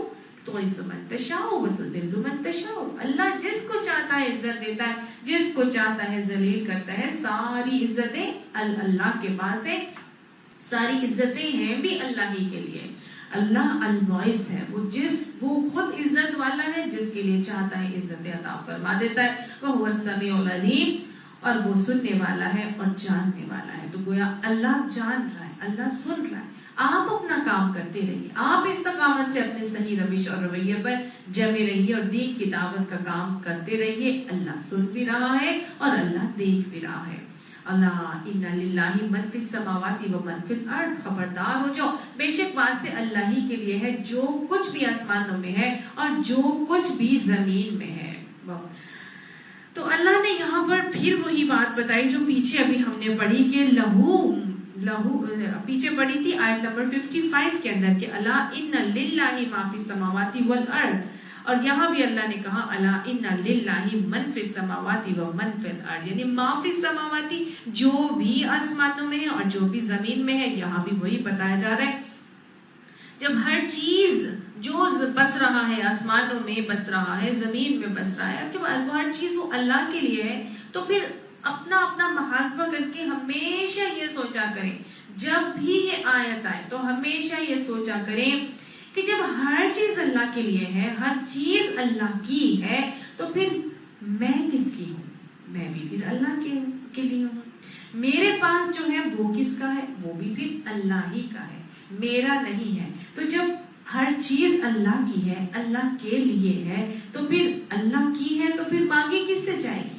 اللہ سے مانگی جائے گی نا. حاجت روائی اللہ ہی سے کی جائے گی, مانگنی اللہ سے ہے. اور جب اللہ آپ کو دے دے تو اللہ ہی کی ہے, اس میں کسی قسم کا فخر, تکبر, گھمنڈ اور غرور تو کرنا ہی نہیں چاہیے. اللہ کی دی, اللہ نے دی ہے, تو پھر کیا کرنا ہے؟ ذکر بھی اسی کا کرنا ہے اور شکر بھی اسی کا کرنا ہے. اللہ ہمیں ذکر ذاکر بھی بنائے, شاکر بھی بنائے, اور تکبر کو ہمارے اندر سے نکال دے. اور پھر جب جس کی چیز ہوتی ہے, پھر ظاہر ہے جس کی چیز ہے اسی کی مرضی کے مطابق استعمال کی جائے گی. ظاہر ہے جس کی وہ چیز ہوتی ہے, آپ کسی سے وہ چیز لیتے ہیں تو وہ اپنی چیز کے بارے میں آپ کو بتاتا ہے کہ بھئی یہ میری چیز ہے, اس کو اس طرح سے استعمال کرنا, تو پھر اس کی لائف رہے گی, نہیں تو یہ خراب ہو جائے گی. تو جس کی چیز ہوتی ہے پھر اس کی مرضی کے مطابق استعمال کی جاتی ہے. تو جب ہر چیز اللہ کی ہے, اگر میرے پاس اللہ نے کچھ قوتیں دے دی ہیں, اللہم انی اعوذ بک من زوال نعمتک, اللہ نے جتنی نعمتیں آج مجھے اور آپ کو عطا فرما دی ہیں, اللہم حسبنا حسابا یسیرا, اللہ ان کا آسان بھی حساب لے, لیکن مجھے اور آپ کو ان تمام نعمتوں کو پھر استعمال کس طرح کرنا ہے؟ اپنی مرضی کے مطابق نہیں, ان کو استعمال کرنا ہے اللہ کی مرضی کے مطابق, اس کے بتائے ہوئے طریقے کے مطابق, اس کی رضا کو حاصل کرنے کے لیے اور اس کے کلمے کو بلند کرنے کے لیے اور خدمت خلق کے لیے ان نعمتوں کو استعمال کرنا ہے. جب بھی یہ آیت پڑھیں ہمیشہ یہ ساری باتیں سوچا کریں. اب اللہ نے بتایا کہ وَمَا يَتَّبِعُ الَّذِينَ يَدْعُونَ مِن دُونِ اللَّهِ شُرَكَاءَ, اور جو لوگ کیا کر رہے ہیں, اللہ کے سوا کچھ اپنے ہی خود ساختہ شریکوں کو پکار رہے ہیں. وہ کیوں پکار رہے ہیں؟ إِن يَتَّبِعُونَ إِلَّا الظَّنَّ, نہیں وہ پیروی کر رہے مگر گمان کی, وَإِنْ هُمْ إِلَّا يَخْرُصُونَ, اور نہیں ہے وہ مگر تیر تکے چلاتے ہیں. مطلب اللہ کے علاوہ مختلف شریکوں کو خود ساختہ شریک بنا لیا ہے, ان کو ہی پکارتے ہیں. اتنی ساری چیزوں کے باوجود جو اللہ نے بتایا کہ جب ہر چیز اللہ کے ہیں, اللہ کے مملوک ہے, لیکن اس کے باوجود بھی کچھ لوگ اللہ کے علاوہ دوسرے شریکوں کو پکارتے ہیں. یہ صرف ان کی کام خیالیاں ہیں, ان کے محض گمان ہیں, تیر تکے ہیں, جن کے اوپر وہ اپنی زندگیوں کو چلا رہے ہیں. دیکھو وہ رب اللہ پھر اپنا تعارف کروا کے اپنی ایک نعمت کا تذکرہ کر کے ایک نشانی بتا رہا ہے کہ بہو الذی جعل لکم اللیل, وہ ذات ایسی ہے جس نے بنائی واسطے تمہارے رات. اللہ نے رات بنائی, کیوں بنائی؟ لتسکنوا فیہ, تاکہ تم اس کے اندر سکون حاصل کرو. والنہار مبصرا, اور دن کو دیکھنے والا بنایا. ان فی ذلک لآیات لقوم یسمعون, بے شک بیچ اس کے البتہ نشانیاں ہیں واسطے اس قوم کے جو سننے والی ہے. یعنی کہ اللہ نے رات اور دن کو یعنی کیا بتایا؟ نشانیاں بنا دیا. اللہ ہمیں اپنی پہچان عطا فرمائے. کیسے اللہ نے بتایا نا، دیکھو رات کو میں نے کیا بنایا، تمہارے لیے سکون بنایا. کتنے خوبصورت طریقے سے اللہ سبحانہ تعالیٰ نے، واقعی ہم اگر غور کریں تو رات کو اللہ نے سکون کا ایک ذریعہ بھی بنایا، سکون والا بھی بنایا. دن کی نہارا مبصرہ، یعنی دن کو تو اللہ نے روشن بنایا ہے، دیکھنے والا بنایا. ہر چیز سورج نکلتا ہے اور ہر چیز جو ہے وہ روشن ہو جاتی ہے. زندگی کا پہیہ گھومتا ہے، زندگی کی حرارت آتی ہے. ہر چیز، چرند پرند، نباتات، حیوانات، جمادات، انسانات، سب اپنا اپنا زندگی کا جو دن ہے وہ شروع کرتے ہیں اور دوڑ دھوپ اور ہلچل مچ جاتی ہے. لیکن کیا ہوتا ہے جب سورج غروب ہوتا ہے، سورج چلا جاتا ہے تو رات آ جاتی ہے. اور رات جب آتی ہے تو ایک اندھیرے کی چادر آتی ہے. کچھ نظر نہیں آتا، نہ چرند، نہ پرند، نہ انسانات، نہ حیوانات، نہ نباتات. سب رونقیں، سرگرمیاں ختم ہو جاتی ہیں، شور و غل تھم جاتا ہے. کوئی کسی چیز کی آواز نہیں آتی. ٹوٹل سکینہ، ایک ٹرینکولیٹی کا ماحول ہوتا ہے.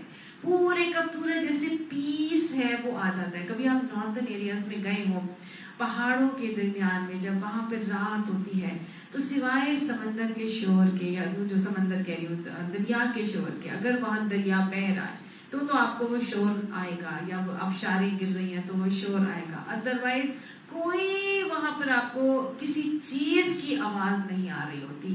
ٹوٹل سکون ہوتا ہے. اللہ نے ایک ایسا آٹومیٹک سسٹم جنریٹ کیا ہے کہ یہ ہماری جسم کی ضرورت کے عین مطابق بھی تھا.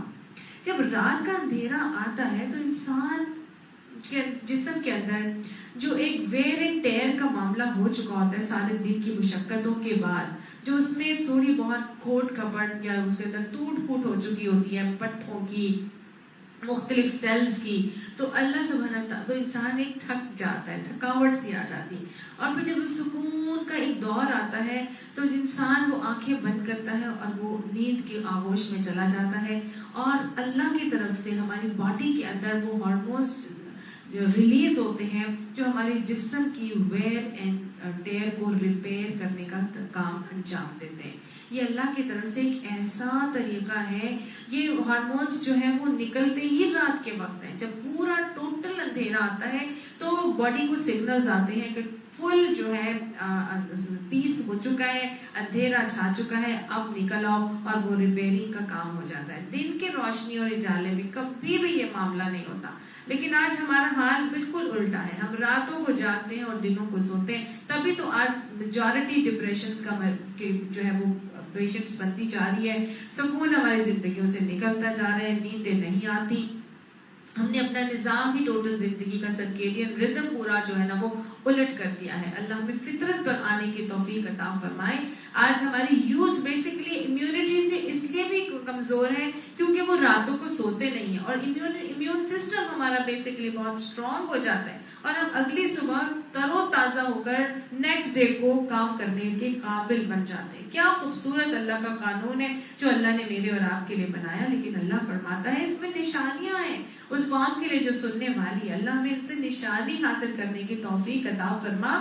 اللہ نے کہا تھا کھول آنکھ زمین دیکھ، فلک دیکھ، فضا دیکھ، مشرق سے ابھرتے ہوئے سورج کو ذرا دیکھ. گویا اللہ نے مجھے اور آپ کو تو دیکھنے کے لیے، نشانیوں کو غور کرنے کے لیے بنایا کہ یہ سب تمہارے لیے ہے اور تم میرے لیے. لہٰذا اپنے آپ کو اللہ کی اطاعت کے لیے سونپ دو.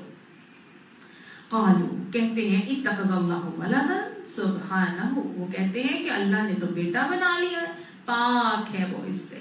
هو الغنی، وہ تو بے نیاز ہے. لہو ما فی السماوات و ما فی الارض، اسی کے لیے جو آسمانوں میں اور جو زمین میں.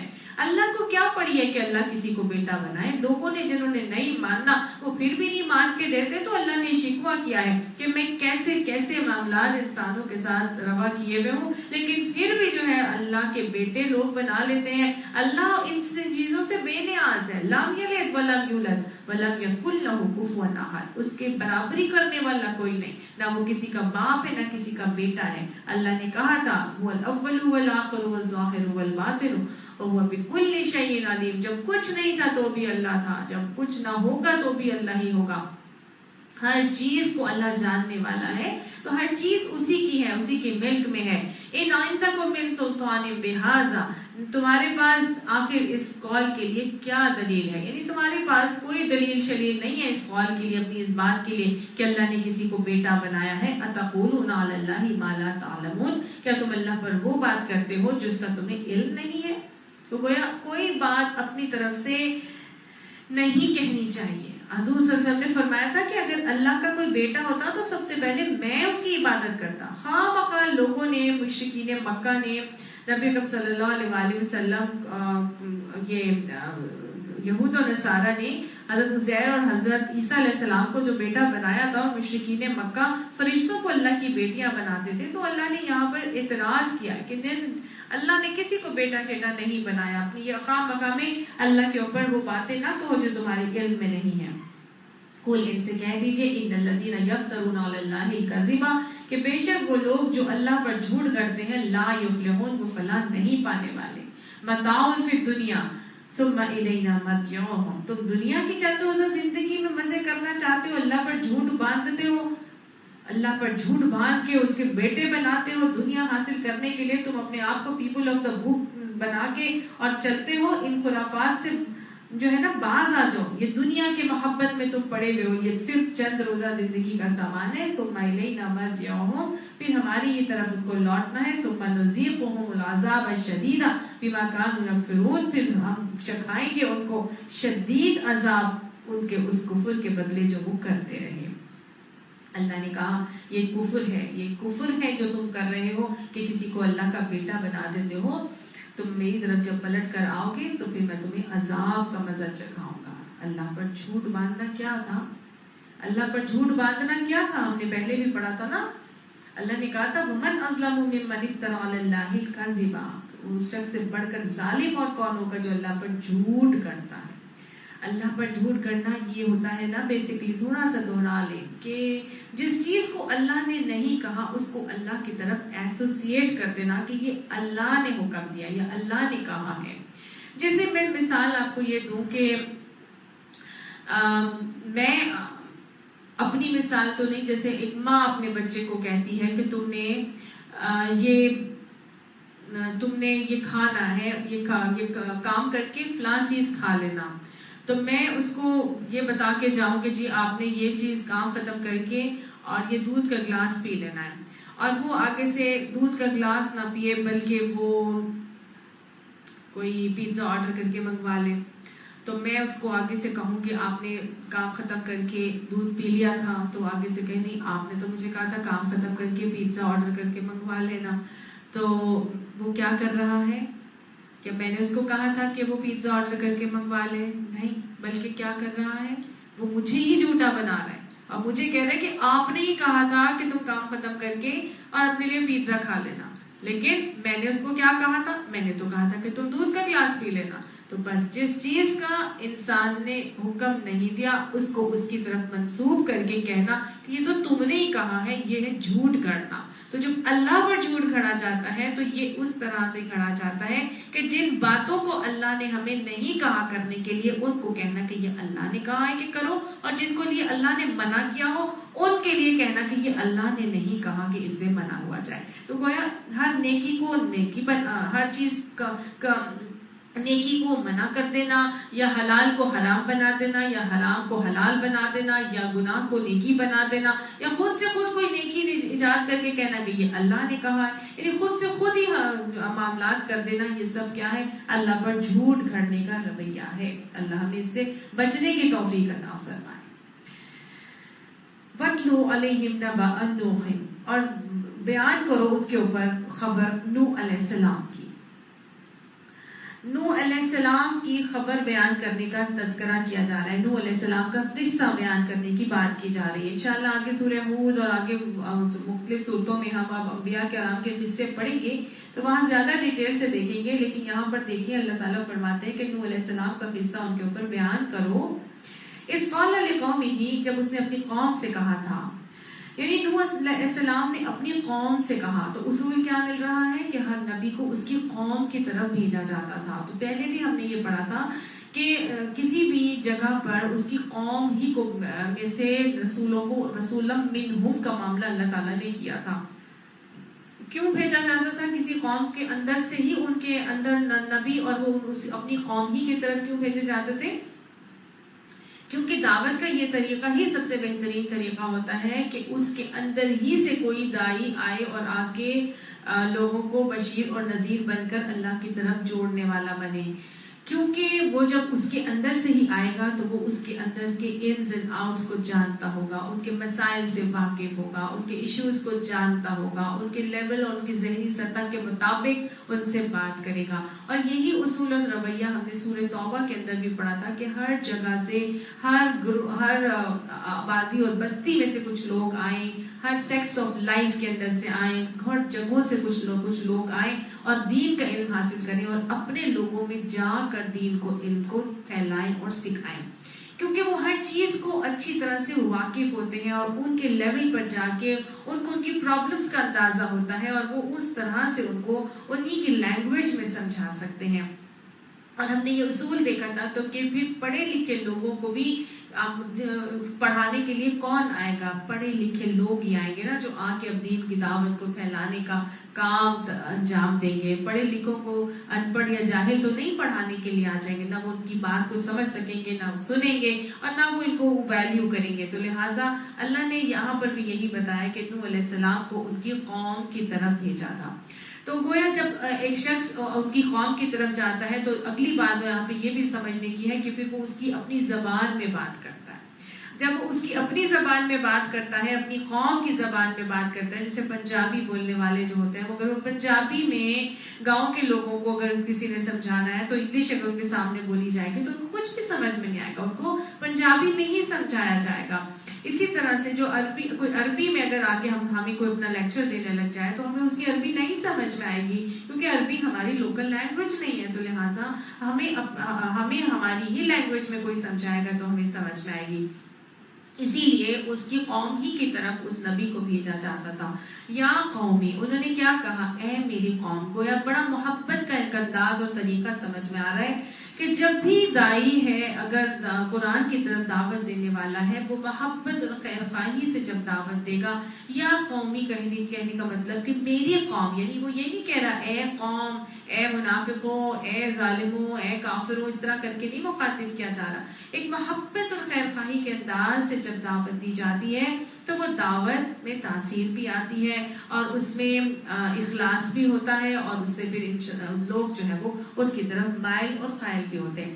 تو وہ بہت محبت سے اپنی قوم کو دعوت دے رہے تھے. اور حضرت نوح علیہ السلام تو وہ نبی ہیں جو اولو العزم نبیوں میں سے آتے ہیں اور انہوں نے 950 سال تک دعوت اور تبلیغ کا کام کیا تھا. ان کی ٹوٹل عمر جو ہے وہ 1050 سال آتی ہے.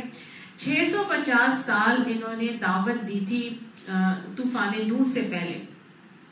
اتنی اولو العزم نبی نے 650 سال تک ایسی قوم کو دعوت دی تھی کہ ان کی دعوت دینے کا تو طریقہ پورا سورہ نوح کے اندر بتایا گیا. کس طرح سے انہوں نے دعوت دی. لیلا و نہارا، صبح شام، اونچے ہانکے پکارے، ان کو آرام سے ان کو چپکے ہر طریقے سے انہوں نے دعوت دے دی تھی. بہت محبت اور خیر خواہی کے ساتھ انہوں نے دعوت دی تھی. اور یہ کیا کہا؟ یہاں پر دعوت کا ایک طریقہ بتایا جا رہا ہے کہ ان کا نہ کبور علیکم مقامی، لیکن ہوا یہ تھا کہ کوئی ان کی دعوت پر ایمان نہیں لے کر آ رہا تھا سوائے 40 لوگوں کے، کوئی ایمان نہیں لایا تھا. تو یہی بتایا کہ اگر ہے بڑی بات تمہارے اوپر میرا کھڑا ہونا، یعنی میرا یہاں پر ٹھہرنا، میرا کھڑا ہونا و تذکیری اور میرا نصیحت کرنا تمہارے لیے کوئی بہت ہی بڑی بات ہو گئی ہے. بآیات اللہ، جو اللہ کی آیات کے ساتھ میں کرتا ہوں. فعلی اللہ توکلت، بس میں تو پھر اللہ ہی پر توکل کرتا ہوں. فاجمعوا امرکم، تو اب تم جمع کرو اپنے جو اپنے معاملات ہیں، جو تمہارے معاملات ہیں ان کو جمع کر لو، وشرکاءکم، اور اپنے شریکوں کو بھی لے آؤ، ثم لا یکن امرکم، پھر نہیں وہ ہوگا معاملات تمہارے، علیکم تمہارے اوپر، غمتن شبہ میں، ثم قضوا الیہ، پھر تم پورا کرو میری طرف، ولا تنظرون، اور نہ تم ڈھیل دیے جاؤ، یعنی مجھے تنظرونی مطلب مجھے ڈھیل دو۔ گویا وہ یہ بتا رہے تھے، انہیں یہ کہہ رہے تھے کہ اگر میرا یہاں پر ٹھہرنا، میرا تمہیں نصیحت کرنا تمہارے لیے بہت ہی ناقابل برداشت ہو گیا ہے تو ٹھیک ہے، فعلی اللہ توکلت، تو میرا بھروسہ اللہ پر ہے، یعنی تم اگر نہیں ماننا چاہتے تو مت مانو، میں اللہ پر بھروسہ کرتا ہوں، میں اپنا کام کرتا رہوں گا، تم اپنے ٹھہرائے ہوئے شریکوں کو لے کر آ جاؤ اور ایک فیصلہ کر لو، اور جو بھی تمہارا منصوبہ ہوگا خوب سوچ سمجھ لو، اور اس کا کوئی پہلو بھی تمہارے آنکھوں سے پوشیدہ نہ رہے، اور پھر میرے خلاف اس کو عمل میں لے اور مجھے ہرگز مہلت نہ دو۔ فَإِن تَوَلَّيْتُمْ، بس اگر تم پھر جاؤ، فَمَا سَأَلْتُكُم مِّنْ أَجْرٍ، تو میں تم سے کوئی کسی اجر کا سوال نہیں کرتا، یعنی اگر تم نے میری نصیحت سے منہ موڑا تو میرا نقصان نہیں ہے، میں تم سے کوئی اجر نہیں مانگتا، ان اجریہ الا علی اللہ، میرا اجر تو اللہ ہی کے اوپر ہے، وہ امرت، اور مجھے حکم دیا گیا ہے، ان اکون من المسلمین، کہ میں مسلموں میں سے ہو جاؤں، میں فرما برداروں میں سے ہو جاؤں، یعنی کوئی مانے نہ مانے، اللہ نے مجھے یہ حکم دیا ہے کہ میں خود مان لوں، میں خود مسلم بن جاؤں۔ تو دائی کا کام کیا ہوتا ہے؟ دائی کا طریقہ یہ ہوتا ہے کہ سب سے پہلے وہ مسلم بنتا ہے، وہ اطاعت گزار فرما بردار ہوتا ہے، وہ دوسروں کو نہیں دیکھتا رہتا کہ دوسرے مانیں گے تو میں مانوں گا، دوسرے کریں گے تو میں کروں گا، نہیں، دائی سب سے پہلے مسلم فرما بردار خود بن کر دکھاتا ہے۔ اور پھر وَمَنْ أَحْسَنُ قَوْلًا مِّمَّنْ دَعَا إِلَى اللَّهِ وَقَالَ إِنَّنِي مِنَ الْمُسْلِمِينَ وَعَمِلَ صَالِحًا وَقَالَ إِنَّنِي مِنَ الْمُسْلِمِينَ۔ قرآن میں آتا ہے نا، اور اس شخص سے بڑھ کر اچھی بات کس کی ہوگی؟ جو اللہ کی طرف لوگوں کو بلائے اور نیک عمل کرے اور کہے کہ میں فرما برداروں میں سے ہوں۔ تو پھر دائی کا کام اور رویہ یہی ہوتا ہے کہ عمل صالح کرتا ہے، خود فرما بردار ہوتا ہے، اور لوگوں کو پھر اللہ کی طرف بلاتا ہے۔ تو یہی طریقہ اور رویہ حضرت نوح علیہ السلام کا بھی بتایا جا رہا ہے، انہوں نے پورے اخلاص کے ساتھ ایسا کیا۔ اور دائی کبھی بھی کسی سے کوئی ریوارڈ نہیں چاہتا، وہ کیا کہتا ہے؟ میں تم سے کسی قسم کا اجر کا طلبگار نہیں ہوں، یعنی نہ اس کو کوئی اپنی تعریف سننی ہے، نہ ان کو کوئی دنیاوی مال اسباب، کوئی عہدہ، کوئی اقتدار، کوئی ترقی چاہیے، یا کوئی اپنے تحفے تحائف چاہیے، کچھ نہیں چاہیے، وہ پورے خلوص سے اپنا کام کرتا ہے، کیونکہ اس کو معلوم ہوتا ہے نا کہ اللہ اس کو دیکھ رہا ہے۔ ابھی تو ہم نے پڑھا کہ نبی صلی اللہ علیہ وسلم نے کہا کو فرمایا اللہ تعالیٰ نے، تم جو بھی کرتے ہو تمہیں اللہ دیکھ رہا ہے، سن بھی رہا ہے، جو تم کر رہے ہو اللہ کی نگاہ میں، کچھ بھی پوشیدہ نہیں ہے۔ تو گویا جب اللہ کے ذمے ہے نا، پھر تو ہر چیز اللہ کے ذمے ہو گئی، وہ تو اللہ کی حاکمیت کو قائم کرنے کے لیے دین کی دعوت دیتا ہے، لوگوں کو اللہ کی طرف بلاتا ہے، اور اللہ سے اجر کا طالب ہوتا ہے، کیونکہ اللہ اس کے ہر عمل کو دیکھ بھی رہا ہوتا ہے، سن بھی رہا ہوتا ہے، خود اپنا رویہ وہ صحیح رکھتا ہے۔ یہی طریقہ حضرت نوح علیہ السلام کا بھی تھا، اور ان کو پورا اللہ کی ذات پہ بھروسہ ہے اور توکل ہے۔ انہوں نے کہہ دیا میں تو اپنا کام کرتا رہوں گا، اگر تمہیں برداشت نہیں ہوتا تو ٹھیک ہے، مت کرو برداشت، جو میرے خلاف تم لوگوں نے کرنا ہے کر لو، خود بھی کر لو، دوسروں کو بھی لے کے آ جاؤ، سب لوگ مل کے میرے خلاف جو جتھے بندیاں کرنا چاہتے ہو، جو منصوبے کرنے چاہتے ہو، ہر طرح کے پہلو سوچ لو، دیکھ لو، عمل میں بھی لے کے آ جاؤ، اور مہلت بھی مجھے مت دینا، لیکن یاد رکھنا میرا کوئی نقصان نہیں کر سکو گے، نقصان کس کا ہوگا؟ تمہارا ہی نقصان ہوگا، تمہارا ہی نقصان ہوگا، تمہیں ہی اس کا خمیازہ بھگتنا پڑے گا۔ گویا یہ طریقہ دعوت دینے کا یہاں لوگوں کو، دائی کو بتا دیا گیا حضرت نوح علیہ السلام کے رویے سے۔ اب کیا ہوا؟ حضرت نوح علیہ السلام نے ایسا کیا تو کیا ان کی قوم مان گئی تھی؟ نہیں، اللہ نے کہا فَكَذَّبُوهُ، بس انہوں نے اس کو جھٹلا دیا، اور ہمیشہ ایسا ہی ہوتا ہے، ہمیشہ ہمیشہ ایسا ہی ہوتا ہے، کچھ مانتے ہیں کچھ نہیں مانتے، اور وہ بیشتر لوگ ایسے ہی ہوتے ہیں جو مان کر نہیں دیتے اور جھٹلا دیتے ہیں. نبیوں کو جھٹلا دیتے تھے تو ہمارے ساتھ کیوں، ہماری دعوت کو لوگ کیسے مانیں گے؟ وہ بھی جھٹلا دیتے ہیں. کبھی بھی ہمت اور حوصلے کو ہارنا نہیں چاہیے، یہ تو انبیاء کا طریقہ ہے، ہمیں اس کے اوپر قائم رہنا چاہیے، ڈٹا رہنا چاہیے. انہوں نے جھٹلا دیا، نام مان کے دیا، صرف 40 لوگ ایمان لے کر آئے تھے. تو اللہ نے کیا کیا؟ فَنَجَّيْنَاهُ، اللہ نے پھر استقامت سے جمے اور ڈٹے رہنے والے اس اولو العزم نبی کو، جو ثابت قدمی سے صبر سے اپنے دعوت کے کام پر جمے ہوئے تھے، اللہ نے ان کو نجات دے دی. اللہ نے عذاب سے ان کو بچا لیا. وَمَن مَّعَهُ، صرف انہی کو نہیں بچایا تھا بلکہ جو ان کے ساتھی تھے، جو ایمان لائے تھے، ان کے ساتھی بن گئے تھے، ان کے اصحاب کو بھی اللہ نے بچا لیا تھا. اور ان کو 40 لوگ جو مسلمان ہوئے تھے ان کو بچا لیا گیا تھا. فل کی کس طرح بچایا تھا؟ کشتی کے اندر. اللہ نے ان کو کشتی کا بنانے کا ہنر سکھایا. اللہ نے مختلف انبیاء کو مختلف علوم سے نوازا. تو کشتی بنانے کا اس سے پہلے دنیا کے اندر ہنر نہیں تھا. اللہ تعالیٰ نے حضرت نوح علیہ السلام کو کشتی بنانے کا فن اور ہنر سکھایا. بالکل اسی طرح سلیمان علیہ السلام کے ہاتھوں پر جو ہے اللہ تعالیٰ نے تانبے کو نرم کیا، اور حضرت داؤد علیہ السلام کے ہاتھوں پر لوہا نرم کیا. زنہیں بنانے کا فن اور ہنر ان کو سکھایا تھا. اسی طرح اللہ سبحانہ تعالیٰ نے علوم اور فنون کو دنیا میں مختلف لوگوں کے ذہنوں میں ڈالنے کے بعد ان علوم کو دنیا میں عطا فرمایا.